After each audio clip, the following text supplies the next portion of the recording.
Just a few moments ago, we were listening to former Secretary of State Lawrence Eagleburger talk about the swift and severe response. My colleague, ABC's Derek McGinty, is joining me now. Derek, you've been perusing some of these editorials in different newspapers. Strong language there, too. Indeed. It seems as though the spirit of what Lawrence Eagleburger spoke of, the need to strike back and to need to be very tough and the need to realize that this is not something you can wait for the international legal organizations to deal with, is the spirit especially found in, for example, the Washington Post editorial, which says basically if the attack originated abroad, it is an act of war.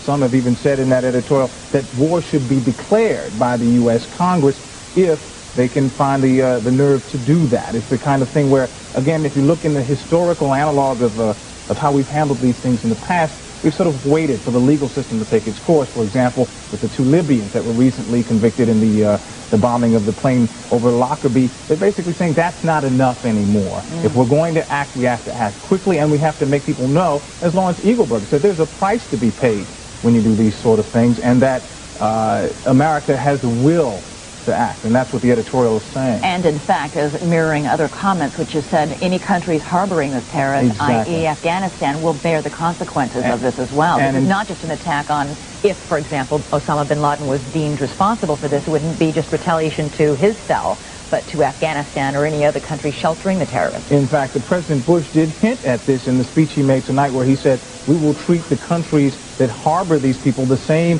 as we treat these people. I think, as Peter Jennings said so many times earlier, we can't jump to conclusions. We don't know exactly who did this. We don't even know that it was Osama bin Laden, though the evidence seems to point more and more in that direction. The stock market, which is very much affected by being in that part of town where the World Trade Center disaster has occurred, is closed, and it won't be open tomorrow at all. Well, without that guidance from the stock market, the markets all around the world, all interconnected, as we know, are looking for guidance. It's not there. The stock prices in Asia were plummeting today after that because, you know, again, it's such a shock. And some are likening it to the Gulf War, which led to a major recession around the world. In fact, the Trade Center towers were really the heart of in this financial district that, you know, spans the globe. What kind of impact might this have long term, not just on, you know, destroying those towers, but to lose all those documents, to lose all this information and all these people? Well, you know, I think the people aspect is what everybody's been focusing on, and rightly so. We just don't know from the other side of things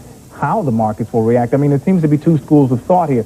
Some say this is a long-term disaster, that it'll be very, very difficult for the markets to recover, that this could be the thing that sort of tips it over into a recession that we've been sort of flirting with for the last several months.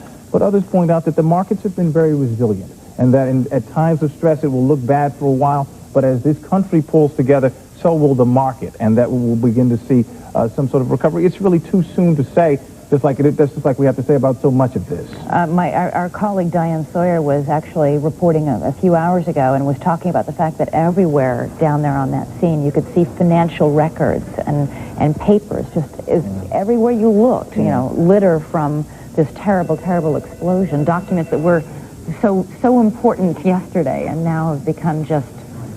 Yeah, so much of that, though, I think is also on computers and so forth. We just don't know how much is destroyed, how much is duplicated somewhere else. You just don't know. I mean, there's just no way for us to say what the sort of the tangible impact of this will be on the markets and the ability of companies to continue to do business once we begin to have the cleanup in place. Once people do go back to work in that part of town, we don't know how hard it's going to be for them to sort of jumpstart and get back to where they were before. All right. Well, despite heavy damage at the Pentagon, thanks, Derek,